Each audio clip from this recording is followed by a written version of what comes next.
안녕하세요. 출발 증시 와이드 2부로 다시 인사드립니다. 최일인입니다.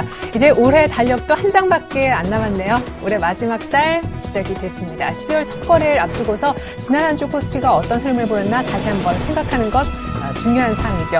2% 가까이 올랐어요. 많은 전문가들이 조금 걸린다 하는 부분으로 지적됐었던 거래대금 부족에도 불구하고요. 2040을 일단 회복했고 금요일 장중한 때 2050까지 터치하는 등 사실상 박스권 상단까지 거의 다 올라온 상황입니다. 이제 남은 건 전고점 2060을 거래대금을 실으면서 거래량을 동반하면서 뚫을 수 있는가가 될 텐데 당장 연말 쇼핑 시즌 결과를 기다리고 있는 상황에서 이번 주 미국의 고용지표 또 유럽 쪽의 통화정책회의 등 굵직굵직한 일정들이 기다리고 있습니다. 아주 중요한 자리에서 박스권의 돌파냐 획이냐의 갈림길에서 변수들이 늘어나는 모습이네요. 출발 증시 와이드 2부 시작할까요?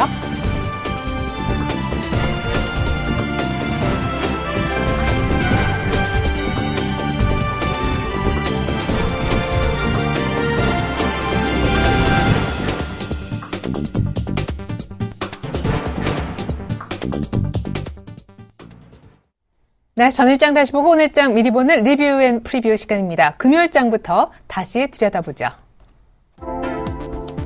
먼저 최희승 차장님은 거래대금이 부진했지만 상승하긴 상승했는데 뭔가 그렇기 때문에 불안한 상승이었다 하셨습니다. 정영훈 팀장님은 외국인들의 순매수는 5거래일째 지속됐는데 이것이 상승 동력이 아니었을까 하셨고 김혜란 연구원님은 우선주가 급등했었다. 그리고 김현겸 팀장님은 업종과 종목별 차별화는 계속되고 특별히 내수 업종이 강세였다. LG패션 그리고 대상 아주 급등을 했었었죠.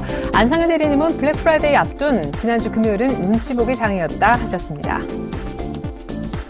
자, 오늘장 어떻게 될 것인가 12월 첫 거래일에 대한 예상입니다. 프리뷰 차례로 한번 보죠. 최승 차장님은 거래대금 증가 그리고 전고점 도달하는지 여부를 관찰하자 하셨고 정영훈 팀장님은 미국의 소비 시즌 결과와 외국인들 매수가 계속되는지 이 두 가지를 역시 체크사항으로 꼽아주셨네요. 김혜란 연구원님은 변동성 장은 아마 계속될 텐데 경기 민감주를 주목하십시오 라는 말씀 남겨주셨습니다. 김현겸 팀장님은 환율의 움직임을 주목하면서 자동차냐 내수냐 포트폴리오 포커스 가 바뀔 수 있으니 조금 환율에 민감하지 하셨는데 엔달러가 특별히 지금 100한 2, 3엔 그리고 원에는 1,030원대까지 들어가 버렸죠.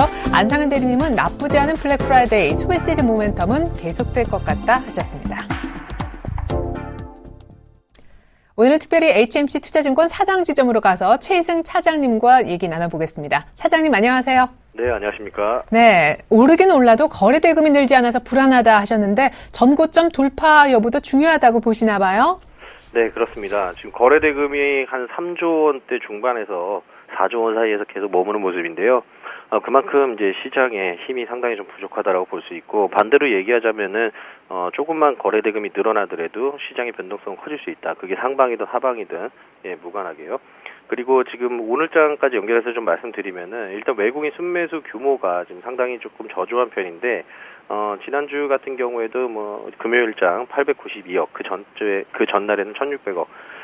예전에 매수를 뭐 44일 연속 매수했을 때와 비교해 봤을 때는 상당히 좀 소강 상태를 좀 보이고 있는 그런 모습입니다.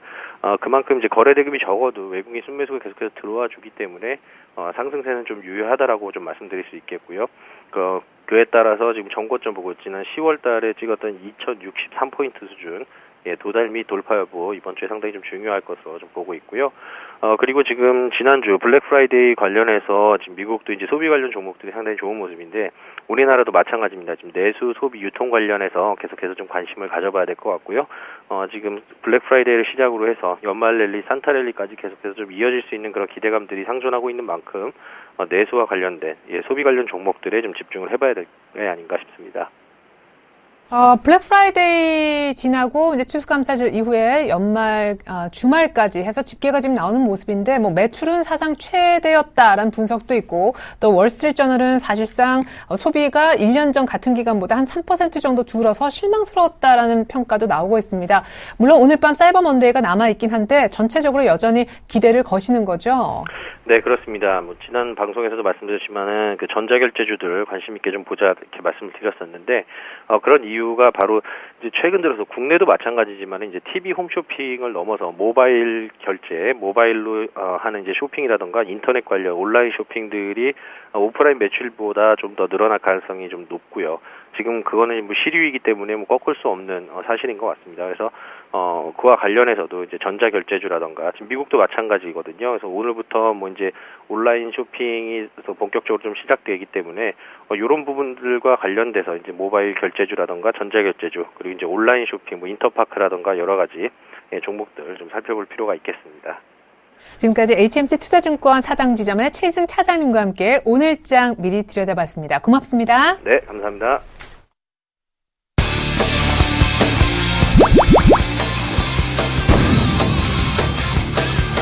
증권 투자의 연습은 없다. 실전이다. 주식 조교 돌격 앞으로 남은 원장입니다.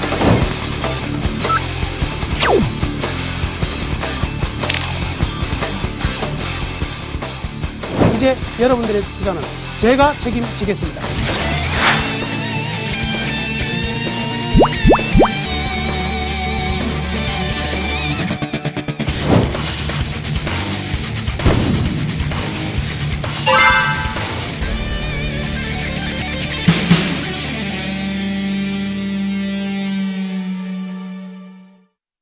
넘버원에게 듣는다 시간입니다. 샘플러스 나무누 멘토님 만나보겠습니다. 안녕하십니까?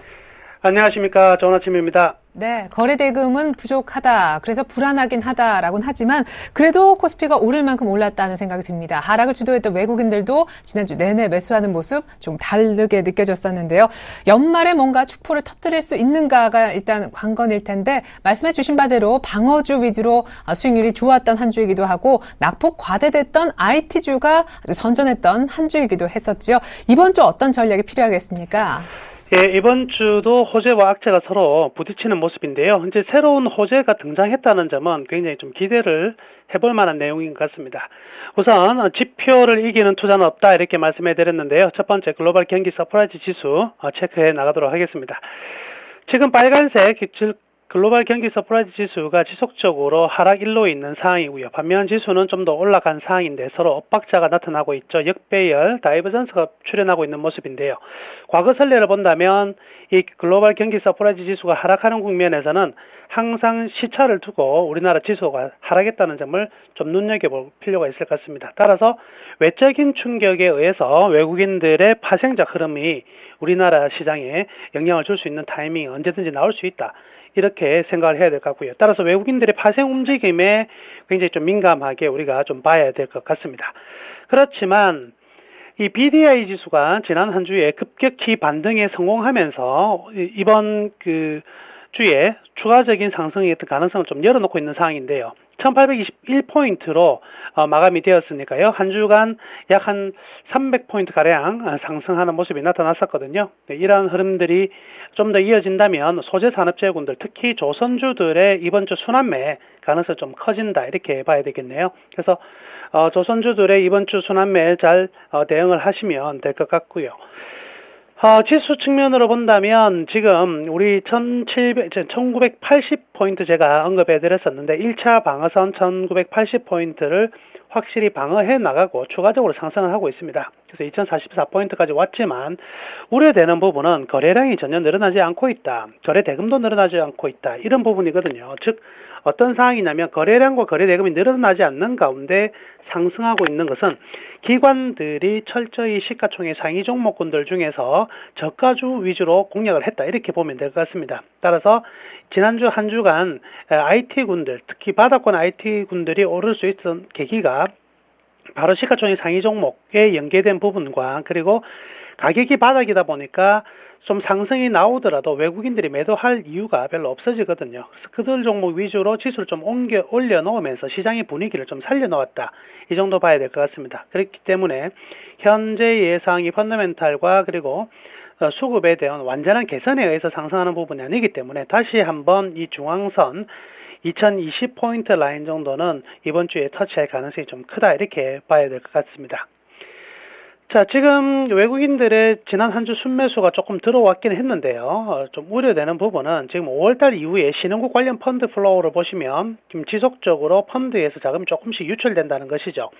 1월부터 5월까지의 관련 펀드의 자금이 굉장히 많이 모였었는데 이 부분은 지난 7월에서 8월, 9월, 10월까지 이어지는 14조 이상의 외국인 순매수로 대응이 되었다 본다면 이 부분은 지금 아직까지는 신흥국 관련 펀드의 자금이 들어오고 있지 않는 상황이기 때문에 자금이 계속적으로 들어올 것은 좀 힘들 것 같습니다. 따라서 지금은 호랑이 없는 데는 여우가 왕이라고요. 외국인이 좀 관망적인 자세가 계속 좀 이루어질 수밖에 없는 상황이기 때문에 그 속에서 기관들은 이 개인들 그리고 투심의 어떤 회복을 위해서 철저히 지수는 좀 방어하는 흐름 그리고 저가 대형주 위주로 다시 한번 심리를 살려놓는 흐름들이 좀 더 이어질 가능성이 크다 이렇게 봐야 되겠네요. 그래서 이번 주도 외국인 주도보다는 일단 기관 주도의 흐름이 나올 가능성이 많겠고요. 그러나 단기적으로 지수를 좀 올려놓은 부분이 있기 때문에 조금은 조심스러운 매매가 좀 나오지 않을까 이렇게 판단해 볼 수가 있겠습니다. 따라서 외국인들은 현물로의 접근보다는 파생적 흐름, 아까 글로벌 경기 서프라이즈 지수의 하락에 대한 이 선물에서의 하방 배팅 가능성은 좀 열어두어야 할 것 같습니다. 자, 기관들이 이렇게 힘을 내고 있는 이유 중에 가장 큰 이유는요, 바로 이 국내 주식형 펀드 설정 잔액이 지금 조금씩 늘어나고 있다는 것이죠. 그래서 일간 펀드 자금 유출액을 보시면 유출액에서 유입으로 지금 전환이 되었거든요. 11월 한 10일 정도부터 전환이 되었으니까 약 2주 동안에 조금씩이나마 펀드가 빠져나간 것보다 펀드로 새로 유입되는 돈이 좀 더 많아지고 있다. 즉 이제 기관들의 입장에서는 투자자의 심리가 이제 환매할 사람들 다 환매를 했고 이제는 환매하려고 하는 사람보다 신규적으로 자금 유입이 더 많아지는 지점이니까 이 정도라면 지수를 떨어뜨리지 않고 방어만 해주면 개인들의 자금은 좀 더 모여질 수 있다는 측의 어떤 생각을 가지고 매수에 나서고 있다 이렇게 봐야 될 것 같고요. 무엇보다 굉장히 기분 좋은 게 하나 있는데요. 바로 이겁니다.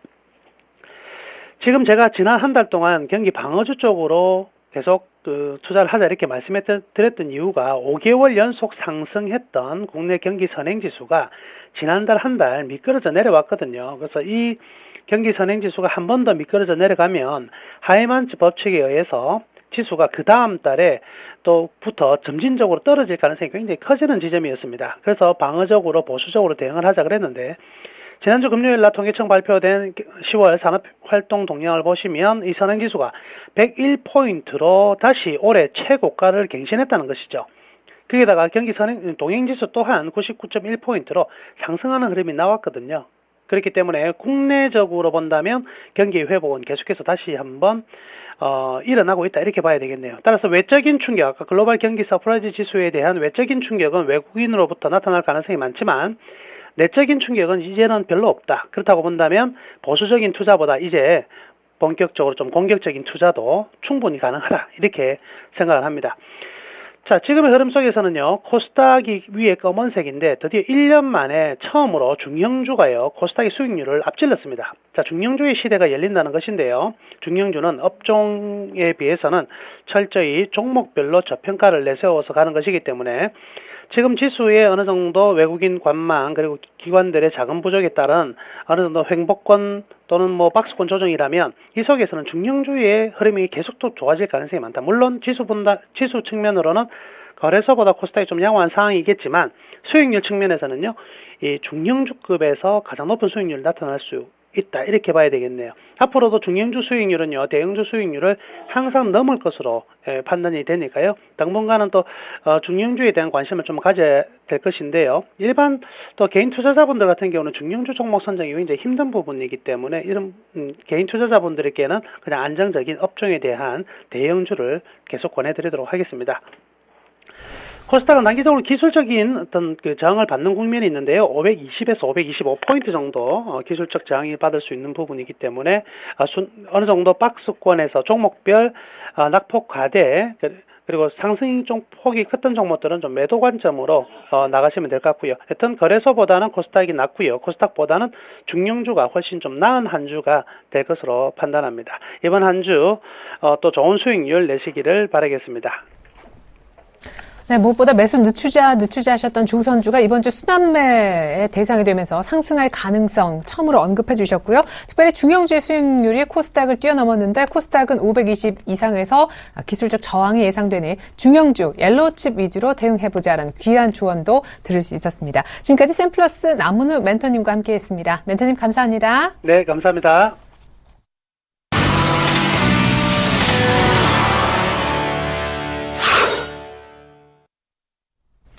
열려라 수급 터져라 거래량 시간입니다. 12월 첫 거래 시작 전에 지난 한 주 수급 특징주를 면밀하게 분석해 보고자 마련한 코너입니다. IBK 투자증권 박성환 차장님과 함께하고 있습니다. 차장님 안녕하세요. 안녕하세요. 네, 12월에 또 이렇게 뵙네요. 자, 지난 한 주 수급 특징주 먼저 보고 추가적인 분석 들어보겠습니다.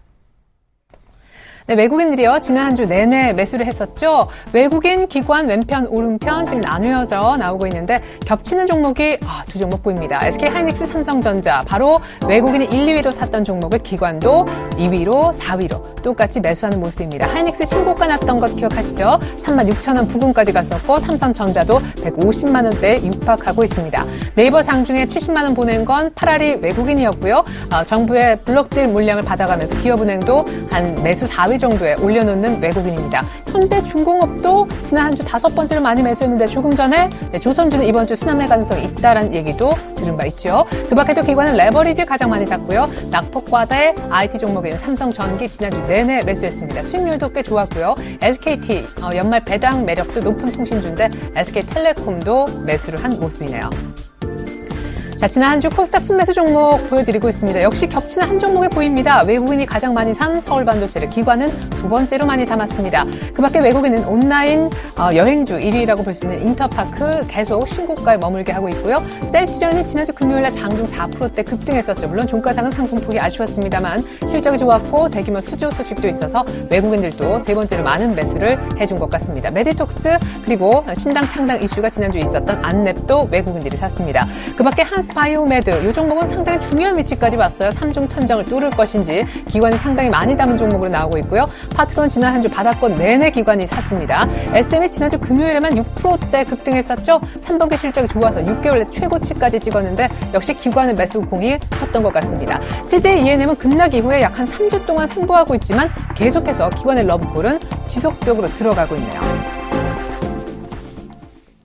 네, 차장님 추가 분석 종목 어떤 종목이 있을까요? 네, 최근에 수급의 특징은 주도주를 계속 끌고 가면서 새로운 종목들이 눈에 띈다는 점입니다.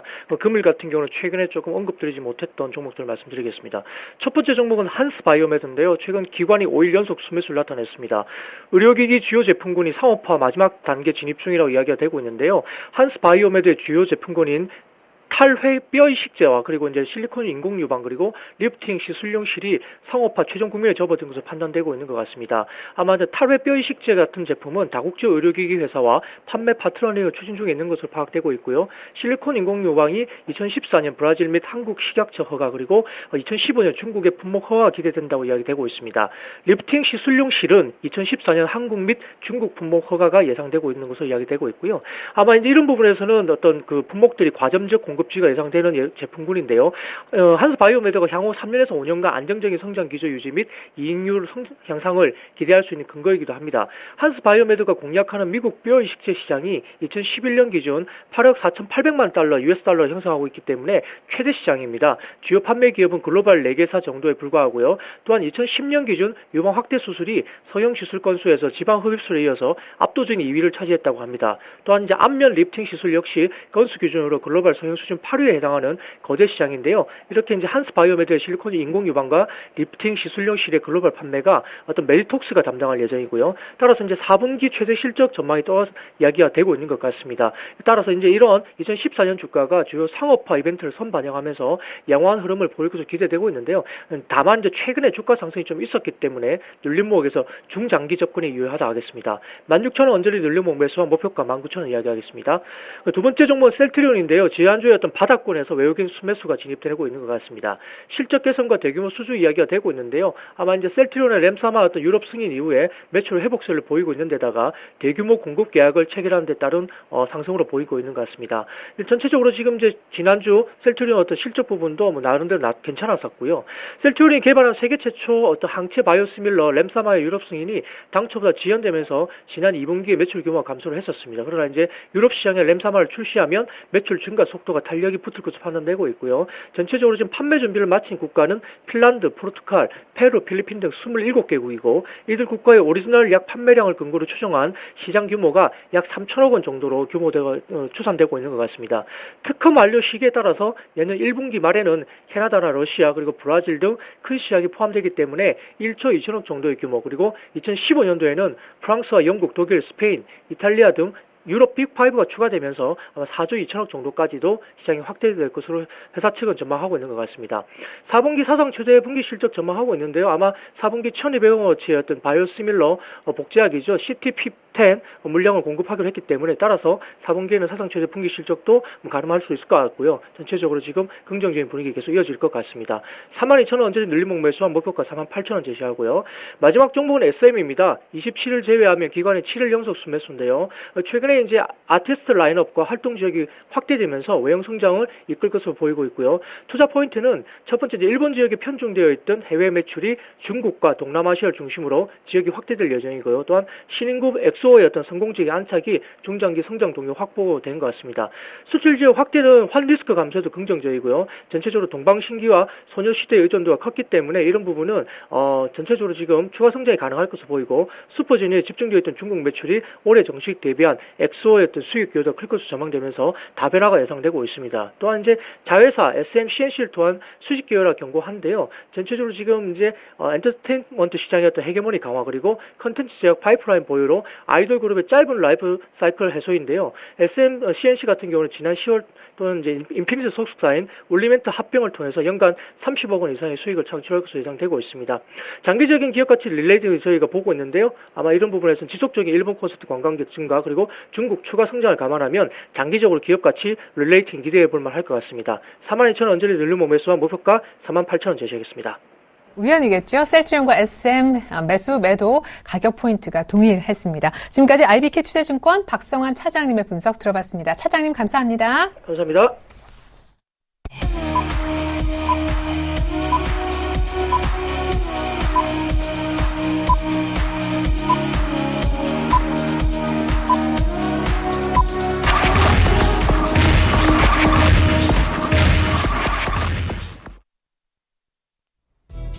네, 2014년 증시 가늠자라고도 볼 수 있는 올해 마지막 달이 시작이 됐습니다. 12월 첫 거래일인 12월 2일 월요일 우리장 이제 막 열렸는데요. 지난주 금요일날 장중 2050까지 터치를 하면서 사실상 박스권 상단까지 올라왔지만 문제는 여기에서 추가 상승이 조금 힘겨운 듯한 코스피가 박스권을 이번에야말로 진정 뚫을 수 있을지는 조금 의문입니다. 가장 의구심이 드는 부분이 거래대금 거래량이 부진하다라는 점이라고 하는데요. 이번 한 주 과연 거래량을 실으면서 정고점을 뚫는 숙제를 12월 첫 주에 해낼 수 있을지가 관심입니다. 지금 일각에서는요, 중형주를 좀 보라. 코스닥이 좋아 보이지만 코스닥은 곧 기술적 저항을 맞게 될 거다라는 전략도 앞서 일부를 통해서 또 조금 전 시간을 통해서 나온 바 있는데 여러분들은 포트를 잘 정비하고 계십니까? 12월 첫 거래 산뜻하게 출발하고 있는지 출발 상황부터 들여다보죠. 지금 제 곁에는요, 구광식 부장님이 하맥투자증권에서 나와주셨습니다. 부장님 안녕하세요. 네, 안녕하세요. 네, 코스피 약간 눌리긴 했지만 금요일까지 분위기 나쁘지 않았고 네. 코스닥은 승승장구했었잖아요. 오늘 네. 어떻게 개장하고 있나요? 일단 지금 코스피 같은 경우에 한 4포인트 정도 상승한 2049가 좀 예상이 되고 있고요. 코스닥 같은 경우도 강세를 좀 보이는 것으로 좀 보여주고 있습니다. 주요 업종으로는 지난주 후반에 강세를 보였던 운소, 전기, 전자 이런 섹터들이 좀 강한 흐름을 좀 이어가고 있는 것으로 좀 보여주고 있고요. 시가총 상위 종목도 같이 좀 점검을 해 보도록 하겠습니다. 코스피 시장 쪽에서는 역시 삼성전자 한 5,000원 정도 상승한 149만 9천원을 좀 보이고 있고, 현대모비스도 5,000원 올라간 31만 2천원, 여기에 포스코 하이닉스가 비교적 좀 강한 흐름을 좀 보여주고 있는 것으로 보여주고 있습니다. 코스닥 시장에서는 셀트리온이 지난주에 한 1.5%대 정도의 상승세를 보였습니다만은 오늘은 좀 약한 그런 모습인데요. 42,700원, 800원을 좀 유지를 하고 있습니다.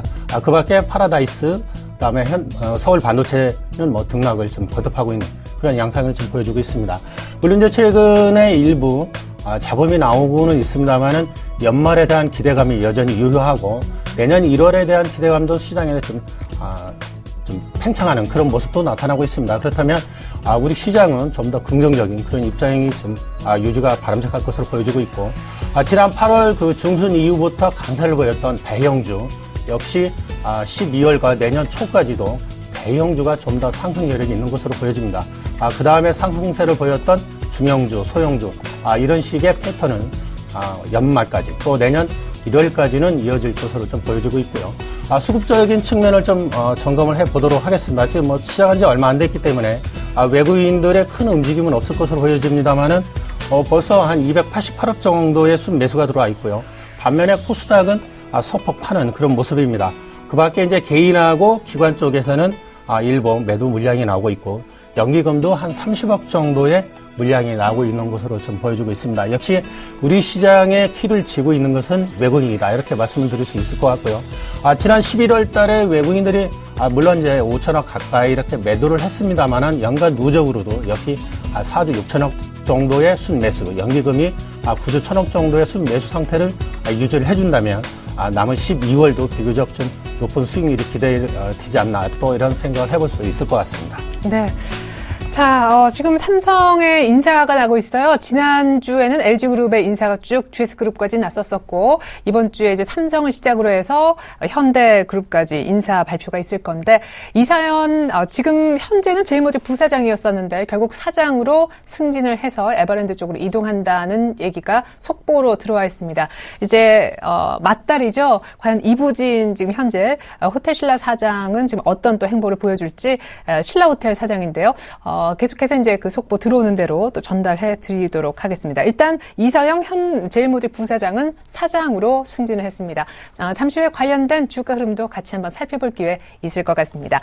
자, 니케이는요, 오늘 별로 재미없네요. 그냥 지난주 금요일 날 6년의 고점에서 약간 빠졌었는데 오늘도 거의 제자리 걸음을 하면서 시작을 하고 있습니다. 이번 주에 물론 엔화 가치가 얼마나 더 떨어질 것인가도 관심이 집중이 됩니다. 곧바로 연계지어서 외환시장 분위기 알아보겠습니다. 오늘 서울 외환시장 개장 분위기는 KB 외환선물가서 들어볼 텐데요. 정경팔 팀장님 안녕하세요. 네, 안녕하세요. 네, 엔저 가치가 얼마나 더 빠르게 진행될 것인가가 관심인 가운데 이번 주 미국의 고용지표 또 유럽의 통화정책회의가 있다고 들었습니다. 주간 외환시장 전망까지 같이 좀 들어볼게요. 네, 오늘 서울 외환시장은 지난 금요일 종가 대비 60전이 하락한 1,057원 60전에 개장을 했고요. 개장 이후 개장가를 고점으로 1,056원 50전까지 하락하는 모습입니다. 이 시간 현재는 저점으로부터 반등해 1,057원 20전에 거래가 되고 있습니다. 달러 환율이 지난 금요일에는 3거래일 만에 다시 1,050원대에서 종가를 형성했는데요. 미 연준의 10월 FOMC 회의를 발표 이후에 나타났던 환율의 반등세가 둔화되고 있습니다. 달러원의 약보합권 흐름은 지난 주말 국제 외환시장에서의 흐름과 연계해서도 생각해 볼 수가 있는데요. 달러화는 지난 주말 엔화와 스위스프랑 그리고 유로화 대해서는 강보합세를 보였습니다만 원화를 비롯해서 싱가포르 달러나 호주 달러 등에 대해서 약세를 보였습니다. 이것은 지난 주말 국제 유가가 저가 매수로 반등하면서 최근에 유가와 높은 상관성을 보여온 상품 통화들의 반등으로 이어졌고요. 이것이 다시 아시아 통화까지 영향을 미친 것으로 보고 있습니다. 시장은 이번 주에 발표되는 미국의 11월 고용지표 발표를 앞두고 관망하는 장세를 보일 것으로 예상이 되는데요. 이에 앞서서 발표되는 선행 지표들에 대해서도 시장의 변동성은 확대될 것으로 보여집니다. 이번 주 수요일 저녁에 발표되는 미국의 ADP 민간 부문 고용이나 목요일 저녁에 발표되는 신규 주간 실업수당 청구 건수 등이 시장이 주목할 재료라고 보고요. 특히 이번 주 금요일에 발표되는 미국의 11월 고용지표에서 비농업 부문 고용 증가 규모가 전월에 20만 4천 명보다 하락한 18만 5천 명이 될 것으로 예상이 되고 있는데요. 예상대로 전월 대비 증가 규모가 감소할 경우 미 연준의 테이퍼링 시기가 내년으로 연기될 것이 확실시되면서 시장에서는 위험 거래가 증가할 가능성이 있다고 보고요. 이 경우 달러원은 1,050원대 안착하면서 다시 한번 연 저점 갱신을 시도할 것으로 보고 있습니다. N1의 경우는 지금까지는 엔화의 약세 속도가 원화의 그것보다 빠르다는 이유로 하락세를 이어왔습니다만 이번 주 11월 고용지표 발표 이후에는 원화의 강세가 N1의 하락세를 이끌 수 있다고 보고요. 이 때문에 N1의 추가 하락 가능성을 열어둬야겠다는 생각을 가지고 있습니다. 특히 눈여겨봐야 할 부분은 외국인 순매수가 지난 금요일까지 5거래 연속으로 지속되고 있다는 것인데요. 아직 그 규모는 크지 않습니다만 순매수가 지속되고 있다는 점을 주목하고 싶고요. 지난 8월 하순의 경우를 보면 9월 FOMC 회의에서 양적 완화 축소가 진행될 것이라는 시장의 우세한 전망에도 불구하고 외국인 순매수가 증가하면서 달러 원의 박스권을 하향 이탈한 바가 있었기 때문에 이번 주 미국의 월간 고용지표 발표 이후에 외국인들의 동향이 달러의 방향성에 큰 영향을 줄 것으로 보고 있습니다. 오늘 1,050원대 중후반대 흐름을 이어가겠습니다. 네, 어쨌거나 가장 큰 이번 주 변수로 미국의 고용지표 발표를 꼽아주셨습니다. 이후에 N1이 얼마나 추가 하락할지 또 외국인들의 수급은 어떻게 달라질 수 있는지 중요하게 같이 좀 지켜봐야 될 것 같습니다. 지금까지 KB 외환선물 정경팔 팀장님의 환시장 분석이 있었습니다. 잘 들었습니다. 네, 감사합니다.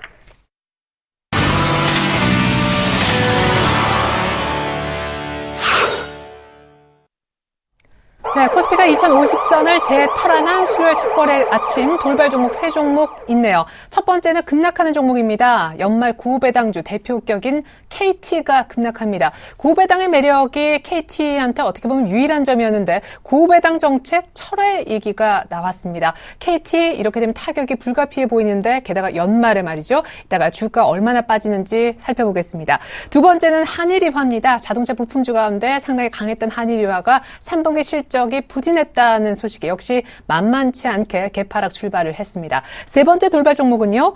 농우바이오입니다. M&A설 그리고 경영권 매각설 때문에 지금 두 자릿수나 급등해서 전혀 다른 분위기로 시작하고 있습니다. KT, 한일이화 그리고 이와 반대로 급등하는 농우바이오 이같이 세 종목을 돌발 종목으로 분석 들어보겠습니다. 압구정으로 가보죠. 메리츠 종금증권 압구정 지점에 계시는 김근호 연구원님 안녕하세요. 네, 안녕하십니까. 네, KT 악재네요. 네, 맞습니다. 오늘 이 KT 배당금 하향이 좀 공식화되는 부분들이 좀 있었는데요. 일단 지난달 29일부터 얘기는 좀 나왔습니다. 경영진이 이사회 보고를 통해서 최근에 경영 환경 변경에 따라 재무실적 부진으로 인해서 기존의 어떤 배당 계획을 더 이상 유지하기 어려운 것으로 판단을 했다. 그리고 이에 따라서 올해 2013년도 회계연도 주당 배당금은 2,000원을 좀 하회할 것으로 예상된다라고 밝혔고요. 일단 이석철 회장 낙마설이 불거진 KT는 끊임없이 배당금 하향 가능성이 좀 제기돼 왔었습니다. 그리고 이석철 회장이 2,000원 이상의 배당금 정책을 펴온 가운데 일단 고배당 논란에서 좀 자유롭지 못했기 때문인데요. 결국에는 이런 부분들이 이 KT는 굉장히 좀 배당에 대한 매력이 좀 퇴색된 상태였는데 결국에는 오늘 좀 공식화되면서 이 부분이 굉장히 좀 악재로 좀 반영되지 않았나라는 말씀을 좀 드리고요. 3년간 사실 2,000원 배당 정책을 펼쳐왔는데 결국에는 철회를 했습니다. 2012년도에 3년간 2,000원 배당 정책을 발표를 했었는데 철회가 됐고요. 일단 배당 정책이 수정된 선례를 좀 남김에 따라서 앞으로 이 정책에 대한 신뢰성 훼손 이 부분이 투자자들에게 굉장히 좀 악재로 받아들여지지 않을까라는 말씀을 좀 드리고 싶고 일단 오늘 갭 하락으로는 많이 시작을 했으면서 31,150원까지 좀 내려왔었다가 지금 좀 반등을 하는 모습인데 일단 기술적인 분석으로 좀 말씀을 드리면 만약에 32,000원 정도 올라와서 좀 끝나준다면 단기적인 어떤 낙폭과대에 의한 기술적 반등을 좀 노려볼 수 있는 기회는 되지 않을까. 그러니까 일단 32,000원이 좀 회복된다라는 근거로 좀 제시를 해드리는 거고요. 모르겠습니다. 사실 KT 그간 가장 큰 매력은 역시나 연말에 배당 투자와 관련된 매력이었습니다. 그만큼 지금 시점에서 KT가 가장 주목을 받을 수 있는 기간이었는데 이런 부분들이 조금 망가지면서 결국에는 굉장히 좀 투자 심리를 한꺼번에 좀 냉각시키는 어떤 그런 악재를 좀 작용했다라는 말씀을 좀 드리고요. 배당과 관련된 종목인데 연말에 이런 소식들이 터지면서 굉장히 좀 안 좋은 모습으로 흘러가는 모습들을 좀 봤을 때 역시 CEO 리스크 정책에 대한 신뢰성이라는 게 얼마만큼 주가에 또 영향을 미칠 수 있는지 이 부분을 다시 한번 좀 돌아보게 되는 계기가 되지 않았을까라는 말씀을 드리고요. 한일이화 같은 경우에는 3분기 실적 부진에 급락을 좀 멈추지 못하고 있습니다. 오늘 6.5%, 7% 가까이 좀 빠졌는데 기술적인 분석상으로는 일단 60선은 지지되는 모습을 좀 보여줬습니다. 가격적으로는 뭐 19,800원 정도, 이 정도 좀 지지는 되는 모습인데, 일단 실적 부진에 대해 좀 살펴보면 3분기 일단 시장 예상치를 하회한 실적과 법인별 이익 트렌드 변화를 좀 지켜봐야 될 필요가 있을 것 같습니다. 일단 3분기 영업이익이 225억, 전분기 대비해서 한 68.6% 정도 감소했고요. 본사와 두양산업의 수익성이 둔화된 데다 또 비용을 보수적으로 좀 처리하면서 판관비 비율 자체가 굉장히 좀 올랐습니다. 이런 부분들이 좀 실적을 안 좋게 만드는 큰 요인이지 않았나라는 말씀을 드리고 싶고, 일단 법인별 마진 하락세를 좀 반영해서 올해와 내년에 일단 이 EPS 주당 순이익을 좀 하향 조정하려는 움직임들이 좀 있고요. 그러나 일단 장기적인 관점에서는 좀 유효하다.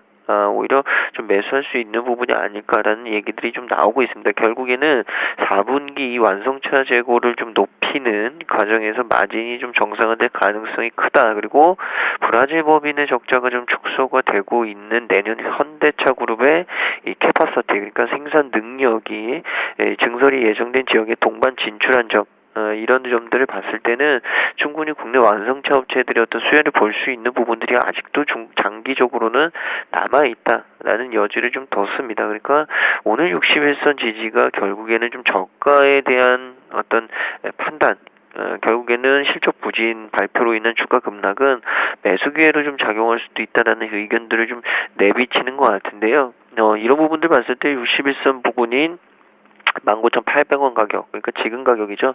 이 가격대가 만약에 지지가 된다면 60선에서는 매수가 가능하다. 그러나 만약에 60선이 좀 깨진다면 추가적인 하락도 또 나올 수 있는 부분이기 때문에 60선을 좀 지지선으로 잡으시고 매매 전략을 좀 고민해 보시라는 말씀을 좀 드리고 싶고요.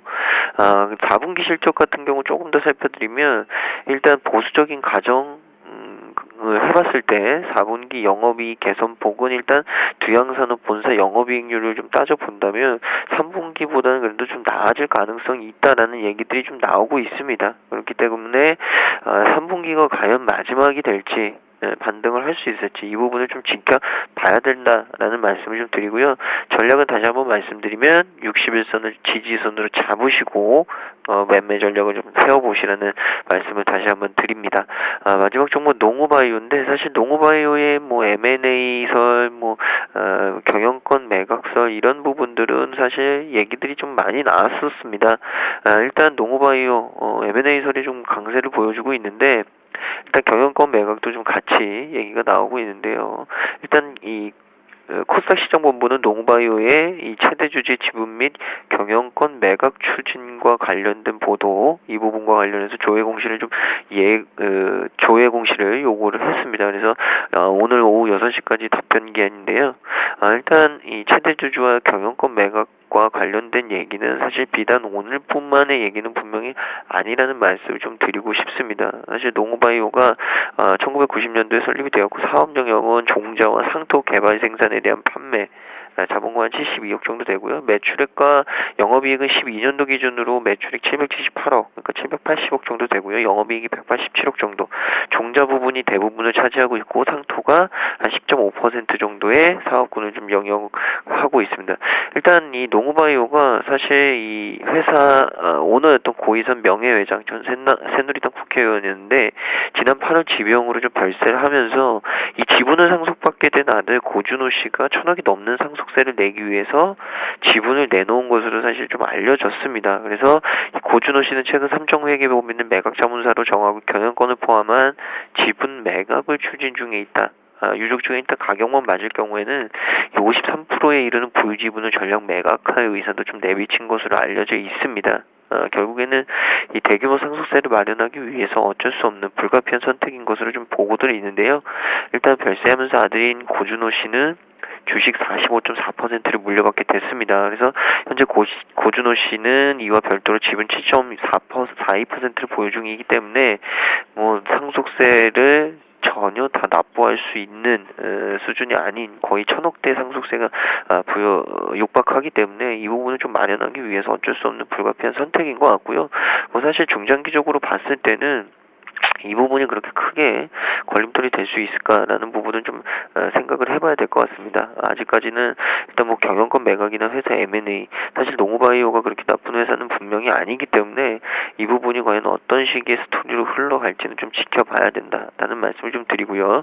오늘 굉장히 좀 강한 갭 상승을 보였기 때문에 한 이틀 정도는 이 갭 메우는 움직임이 좀 나타날 수도 있습니다. 그렇기 때문에 신규로 매수 진입하시려는 분들은 조금 느긋한 마음으로 좀 기다리시라는 말씀 드리겠습니다. 세 가지 돌발 종목 알아봤습니다. 삼성 관련된 인사 업데이트 하나 해야겠네요. 이부진 현 호텔신라 사장은요, 현직을 그냥 유지하게 됐다고 합니다. 앞서 전해드렸던 내용은 삼성의 이서연 현 제일모직 부사장은 사장으로 승진해서 에버랜드 부문의 패션을 담당하게 됐다라는 소식 있었습니다. 결국 둘째 딸인 이서연 씨만 승진을 하게 됐다라는 소식 다시 한번 전해드립니다. 그 밖에 다른 특징주 한번 살펴볼까요?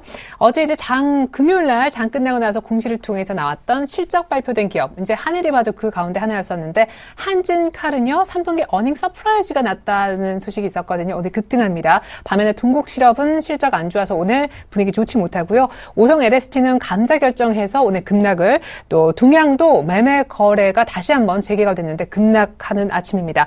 SM이 금요일 날만 6%대 떴었는데 오늘 별로 안 빠지는 모습이고요. 하림홀딩스는 신고가 흐름을 이어나가고 있습니다. 먼저 실적 때문에 조금 부진한 동국실업과 또 실적 때문에 표정이 확 핀 한진칼 같이 한번 살펴보죠. 부장님. 일단 뭐 한진칼 같은 경우에는 3분기 실적 호전이 일단 뭐 작용을 하고 있는 것 같습니다. 현재도 좀 강한 흐름을 좀 보여주고 있고요. 기술적 접근을 한번 좀 해보도록 하겠습니다. 칼 같은 경우에는 현재 1,250원 상승을 한 상태고요. 지금 오늘 같은 경우 뭐 갭 상승한 그런 흐름을 보여주고 있습니다. 뭐 거래량도 일부 좀 수반이 되고 있고, 다만 이제 기술적으로 접근할 때는 이 5일선과의 좀 갭이 좀 떠 있는 그런 상황입니다. 따라서 뭐 주가가 좀 안정적이지 않은 그런 모습도 나타나고 있습니다. 그렇다면 현재 보유하신 분들은 일단 3분기 실적 호조, 그다음에 4분기까지 좀 이어질 수 있는 그런 모습이 나타나고 있습니다. 매출액도 뭐 지속적으로 좀 증가가 예상이 되고 있고, 따라서 뭐 기존에 보유하셨던 분들은 뭐 보유 전략이 맞는 것 같고, 새롭게 진입하시려는 분들은 역시 5일선 정도의 눌림목 한 번 정도 준다면 그때 저점 매수의 기회가 되지 않을까를 또 생각을 해볼 수 있을 것 같습니다. 수급적인 측면은 역시 개인하고 외국인들은 좀 소폭 매도하는 그런 모습이 나타나고 있고요. 다만 이제 기관 쪽에서는 오늘 일부 좀 유입이 되고 있는 것으로 이렇게 좀 파악이 되고 있습니다. 수급적인 측면은 외국인하고 기관의 매매 패턴을 좀 점검이 필요하다, 이런 말씀을 드리고 싶고요. 그 다음으로 이제 동국실업을 한번 보실 수 면은 역시 실적이 좀 부진한 그런 흐름을 좀 보여주고 있습니다. 3분기에 영업 손실이 지금 발생이 되어 있고요. 16억 1,900만 원 정도. 따라서 뭐 적자 전환이 되어 있는 그런 모습입니다. 그래서 지금 현재 주가도 좀 비교적 좀 조정을 받는 그런 모습인데요. 현재는 한 6% 정도 하락한 2,575원을 좀 보여주고 있고, 수급도 역시 기관하고 뭐 외국인들은 매도를 하는 그런 모습입니다. 기술적 접근을 통해서 보시면은 주가는 뭐 큰 부담은 없습니다만 역시 실적에 대한 부담이 시장에서 좀 작용을 하고 있는 것 같습니다. 따라서 뭐 관심을 가져주셨던 분들이 새롭게 진입을 하시려고 한다면은 좀 더 시간을 두고 지켜보셔야 될 것 같고요. 무엇보다도 실적이 개선되는 그런 모습을 확인한 이후에 들어가셔도 늦지 않다, 이렇게 말씀을 드리고 싶고, 기존에 보유하고 계셨던 분들은 뭐 추가적으로 매수를 해서 물타기 하는 이런 전략은 절대 바람직하지 않습니다. 그렇다면 오히려 반등 줄 때마다 좀 물량을 조금씩 줄여나가는 그런 전략이 유효하다, 이런 말씀을 좀 드리고 싶고요. 수급적인 측면도 역시 개인만 좀 매수세가 일부 좀 들어오는 그런 모습입니다. 따라서 외국인하고 기관의 매수세가 유입되지 않으면 주가 탄력은 좀 제한적일 수 있다, 이런 말씀을 좀 드리고 싶습니다.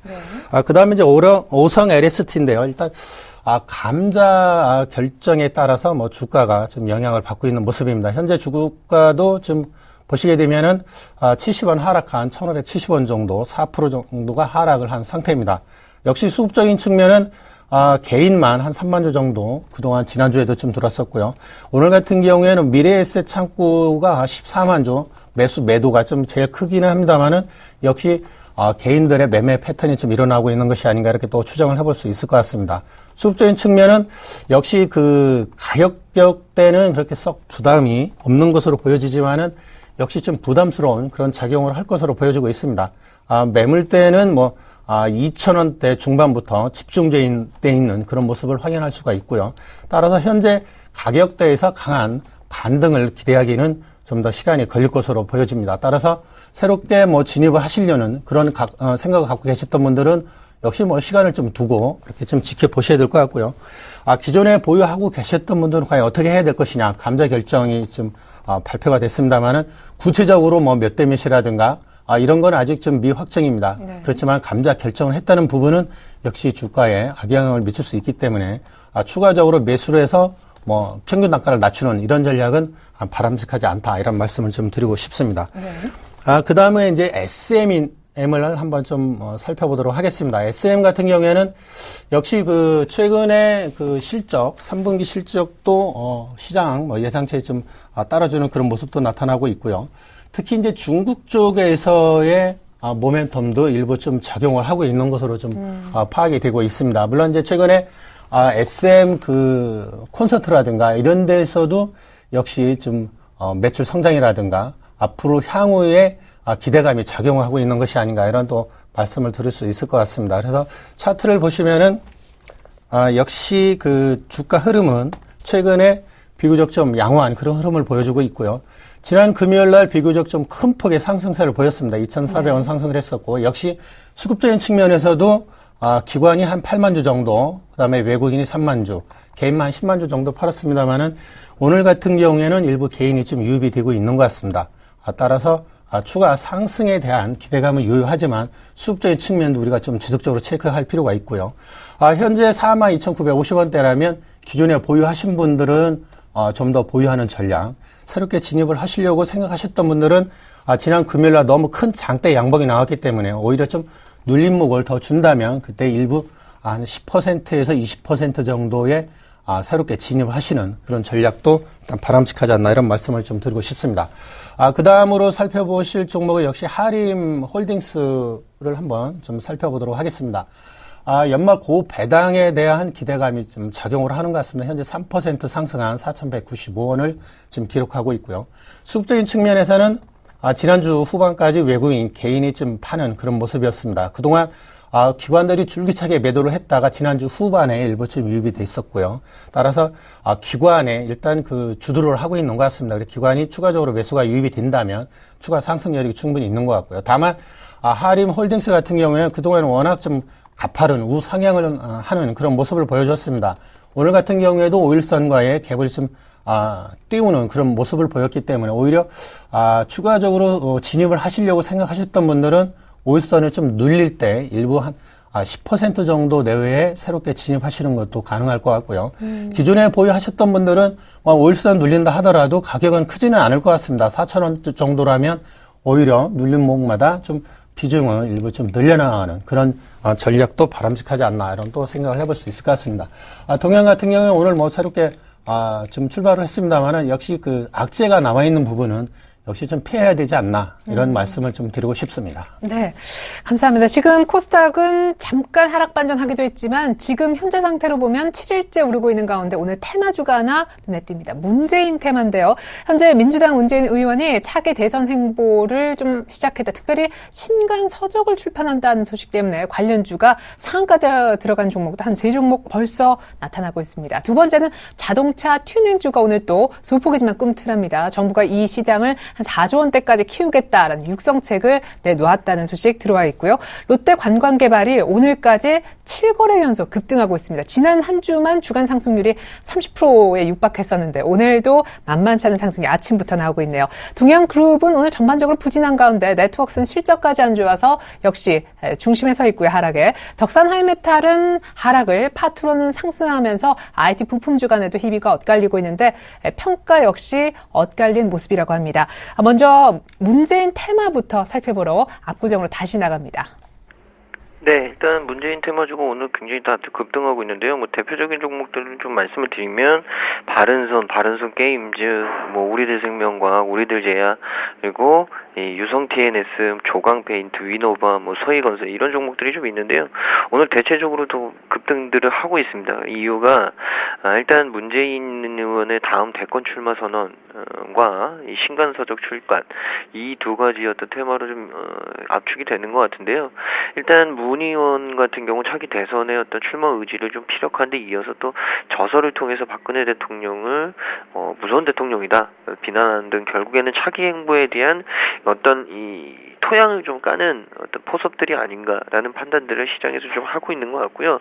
이런 부분 때문에 문재인 테마주, 문재인 관련주가 오랜만에 좀 상승을 보여주는 모습을 좀 보여주고 있습니다. 그러나 결국에는 이 정치인 테마주들은 사실 단기적인 어떤 이슈가 분명하고요. 그리고 결국에는 모르겠습니다. 뭐 이제 집권 초기인 박근혜 대통령의 이 집권 시기에 과연 문재인 차기 대선을 의지를 피력하는 문재인 의원의 이 테마가 과연 얼마큼 이어질 수 있을까? 이 부분은 좀 고민을 해봐야 될 것 같고요.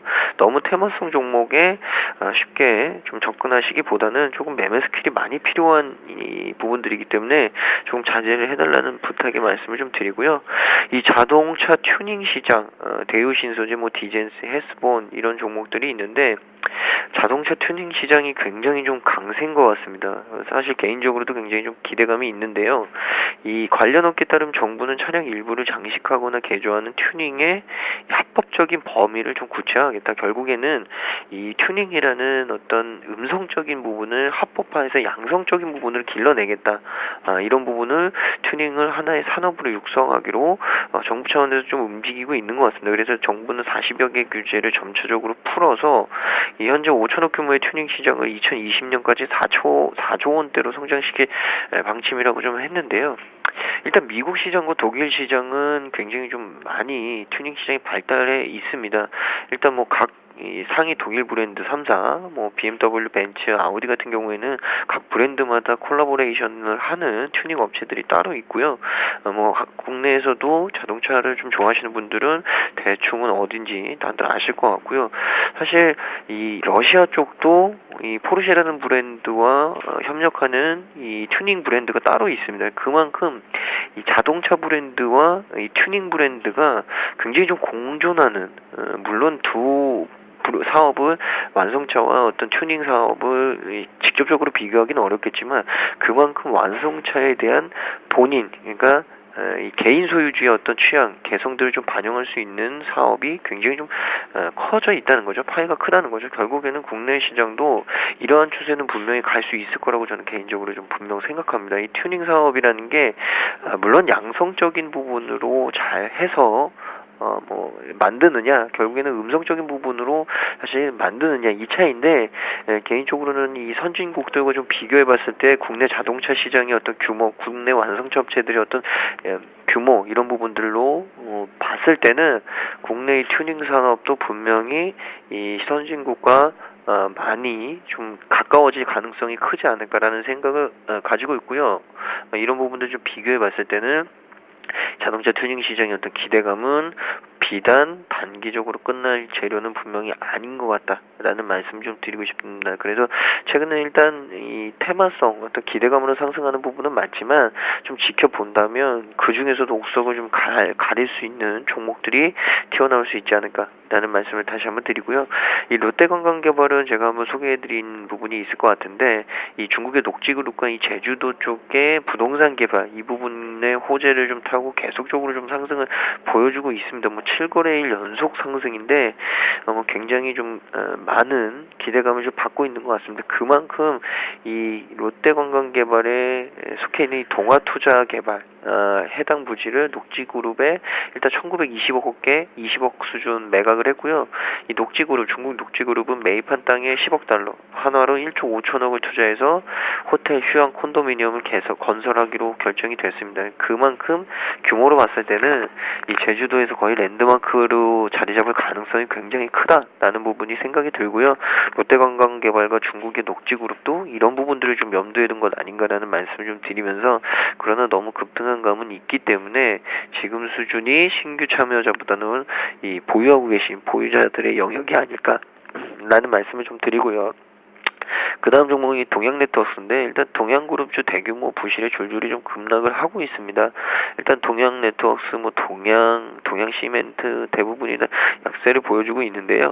이 3분기 보고서 제출 마감일이었던 지난달 29일 동양과 동양네트워크는 나란히 대규모 손상 차손이 발생했다고 공시를 했습니다. 한때 이 매매거래 중단 조치를 받기도 했는데, 일단 동양은 자기 자본의 150%에 달하는 3,802억, 동양네트워크는 자기 자본의 129%에 달하는 477억의 손상 차손이 발생이 됐습니다.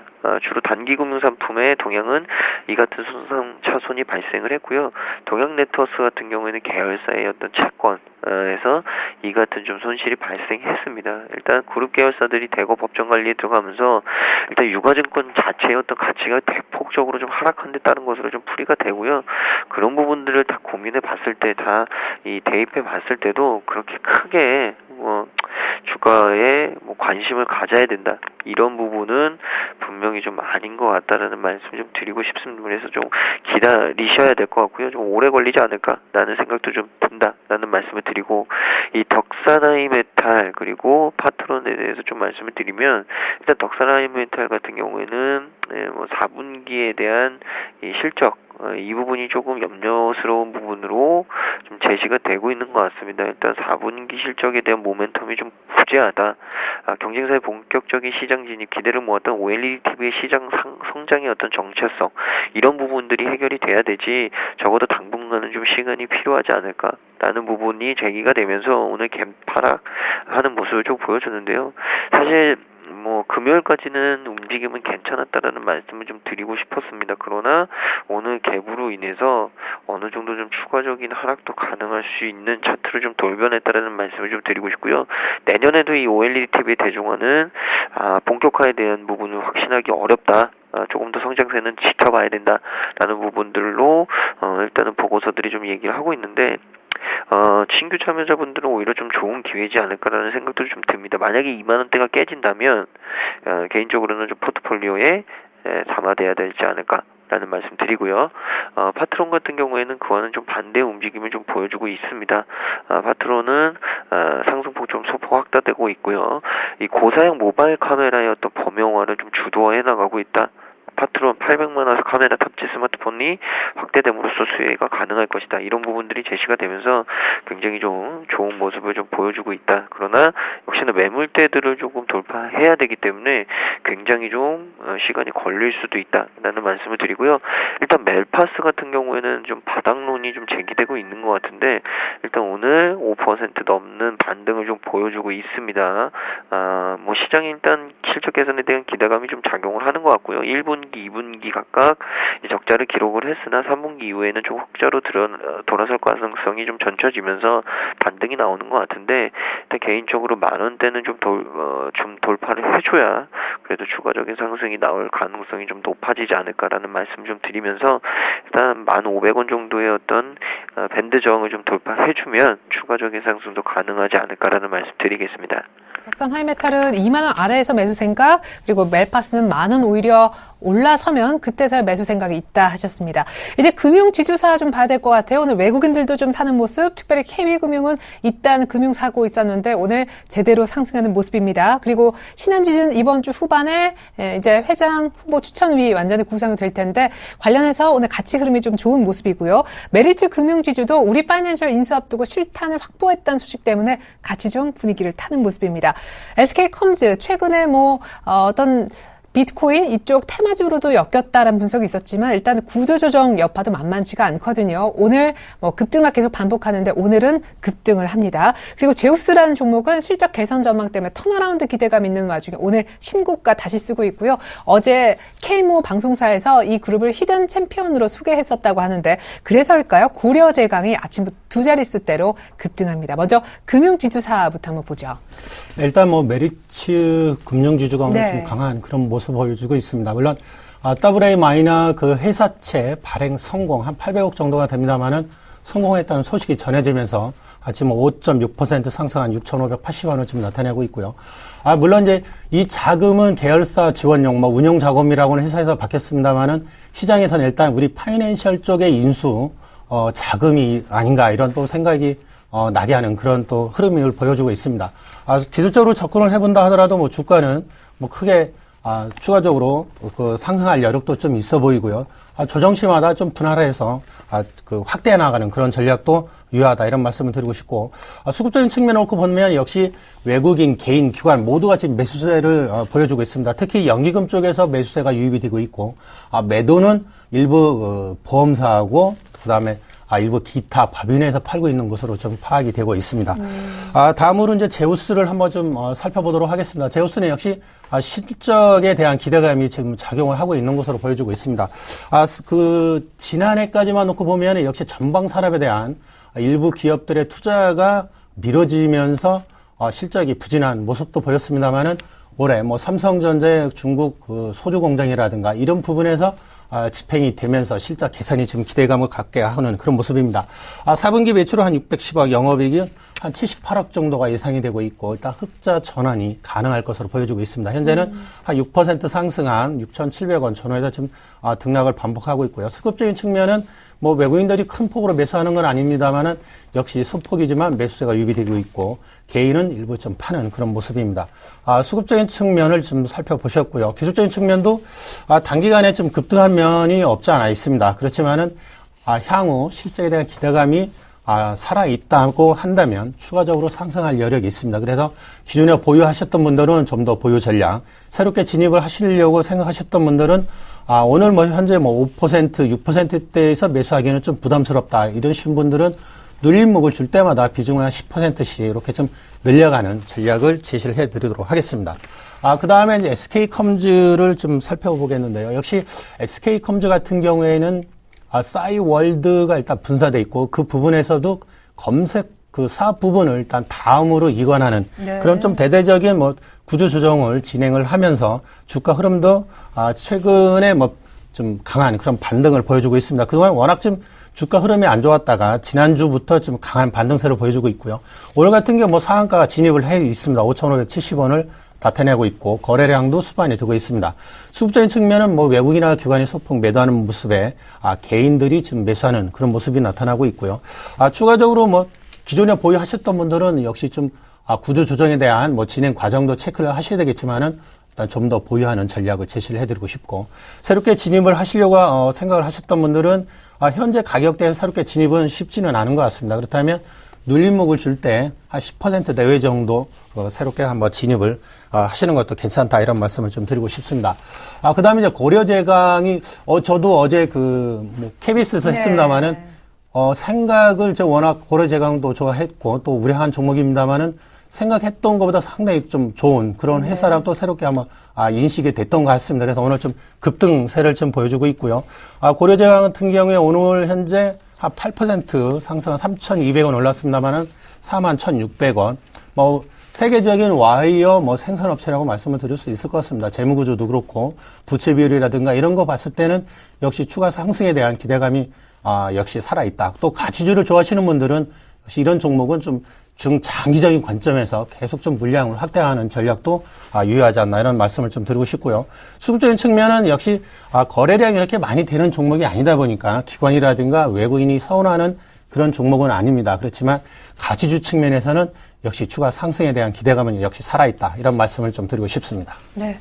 자, 특징주는 이 정도로 일단락 짓겠습니다. 외국인의 6거래 연속 현물을 사고 있어요. 코스피가 오늘 아침 2050을 재탈환했었는데 상승폭은 그저 그렇습니다. 자, 이 자리에서 어떤 전략이 필요한가? 먼저 고 부장님. 예, 저 지난 시간에도 말씀을 드렸습니다만은 조정시마다 경기 민감주, 특히 IT라든가 자동차 섹터에 대해서는 지속적으로 비중을 확대하는 전략을 일단 제시를 해드리고 싶습니다. 네. 자, 이어서 멀리 압구정 쪽에서 계속해서 도움 말씀 주고 계신 김근호 과장님의 한마디도 들어보겠습니다. 단기적으로 여기서 조금 버거워하는 모습도 사실인데 이러다 추가 상승할까요? 네, 저는 개인적으로는 좀 차익 실현할 때가 맞을 것 같고요. 오히려 좀 음봉 기다리시라는 말씀 제가 계속 드렸듯이, 지수로는 그런 기준이고, 종목별로는 일단 밑에 있는 종목들 좀 둘러보시라는 말씀, 단기적으로 IT 그리고 중장기로는 조선과 금융화학 이 정도는 좀 보시라는 말씀 드리겠습니다. 지금까지 한맥투자증권의 고광식 부장님 그리고 멀리 메리츠정금증권 압구정 지점에서 도움 말씀 주신 김근호 연구원님과 함께 해봤습니다. 두 분 모두 수고 많으셨습니다. 감사합니다. 네, 감사합니다.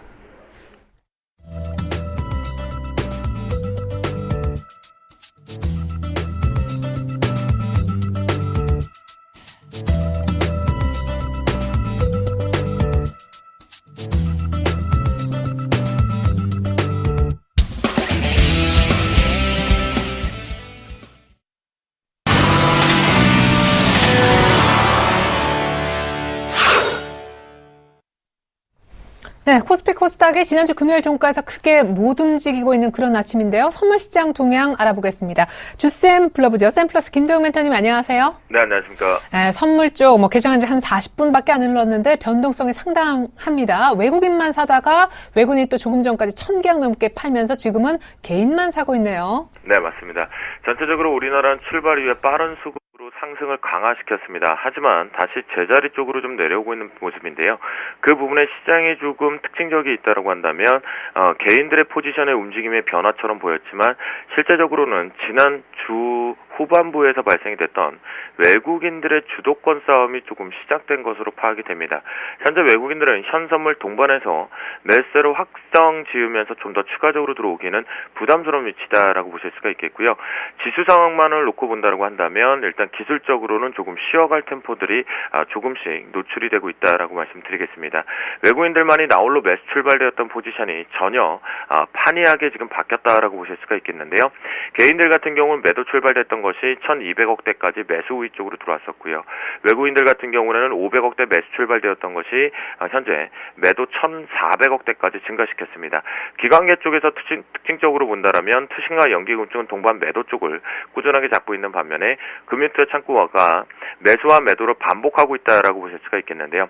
그만큼 금융투자 창구 같은 경우는 포지션 자체적으로 신규적인 자금과 함께 청산성도 좀 나오고 있기 때문입니다. 시장은요 전체적으로 누적 시장 종합에 대한 누적 포지션 갖고만 해석을 하면 잘못하면 위험성에 도래될 수 있는데요. 그 이유는 지난 수요일 날부터 수, 목, 금 시장이 상당히 지루한 박스권 쪽에서 위쪽으로 억지성으로 좀 당겨주었다. 그 관점을 놓고 본다라면 전체적으로 신규적인 자금들이 좀 포착이 되었다라고 보실 수가 있겠는데요. 누적적인 측면에서 매도 포지션을 청산했고 매수 포지션을 청산했다라고만 해석을 하게 되면 이 신규적으로 들어왔던 자금들의 성격들을 가져오지 못하게 됩니다. 현재 기준점에서 선물 시장 쪽에서의 변동들이 상당히 커지고 있는 반면에 옵션 시장 쪽에서의 변동은 상당히 올스톱되었다라고 보실 수가 있겠는데요. 콜옵션 쪽의 추이 자체적으로도 일부 저가 매수세나 일부 공격적인 매수세, 기대할 수 있는 매수세가 좀 들어오고 있는 반면에 풋옵션 쪽에서는 개인들이 오히려 더 저가다라고 인식이 되면서 추가적으로 더 강화시키고 있습니다. 이는 평단가 낮추기 작업, 즉 여러분들이 잘 알고 계시는 바와 같이 물타기 작업이 좀 진행되고 있는데 옵션 쪽 지금 그렇게 잡으시면 안 되는 위치다. 만약 마이너스권의 손실들이 커져 있는 계좌 같은 경우에는 옵션 계좌 지금 현재 단가 작업을 하는 것보다는 오후장의 추이를 좀 보고 결정을 놔야 된다라고 말씀을 좀 드리도록 하겠고요. 현재 프로그램 추이 쪽도 좀 놓고 보면요. 베이시스 자체가 전일 그러니까 수목금 대비해서 놓고 본다라면 상당히 약화되면서 움직이고 있다는 것이 보입니다.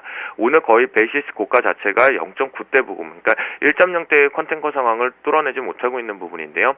그만큼 여력 부족이 좀 있다라고 보실 수가 있겠고요. 하지만 컨텐커를 유지하면서 어느 가격대 위치가 있다라고 말씀드렸죠. 그 가격대 위치를 들어오면서 차익과 비차익 모두 다 동반해서 위로 당겨주는 모습이었지만 차익 쪽이 먼저 프로그램에 의해서 현물과 선물의 괴리차를 이용해서 차익 쪽이 먼저 매도 전환 가능성을 조금 열어두고 있습니다. 하지만 비차익 쪽에서 동반해서 매수가 들어오고 있는 것은 바스켓 쪽인 측면이다라고 보시면 좋겠고요. 그 부분은 바스켓이 일부 좀 비어있기 때문에 이런 모습이 포착되고 있지만 비차익의 시장의 영향력 과연 클 것인가라고 물어보신다라면 현재 비차익 쪽의 매수가 시장의 영향력은 적을 수밖에 없다. 그 이유는 전반적으로 지수를 방어하는 성격도 있겠지만 시장에 이미 순환매 쪽인 부분에서 내수 소비 쪽으로 집중력을 가져가기 때문에 그쪽으로 쏠리는 비차익일 가능성이 좀 높다라고 말씀을 좀 드리도록 하겠습니다. 금일장 대형 전략적으로 좀 놓고 보도록 하겠는데요. 금일장 같은 경우는요, 선물적인 측면에서 외국인들의 매수 강도를 확인하자라는 자막이 나갈 겁니다. 그대로 해석하시면 됩니다. 지금 매도죠. 그렇다면 매수가 강화되지 않는다라면 뭐다? 결국 고점의 인식 가능성이 높다. 그렇다면 고점 매도 징후 쪽으로 좀 살펴보자. 기술적으로는 지금 눌려들 조정 위치가 맞다라고 지수 쪽으로는 말씀드리니까요. 매수로 전환해서 강화되지 않는다라면 매도 쪽으로 일관하자. 우리도 동반해서 따라가서 라고 말씀드리겠습니다.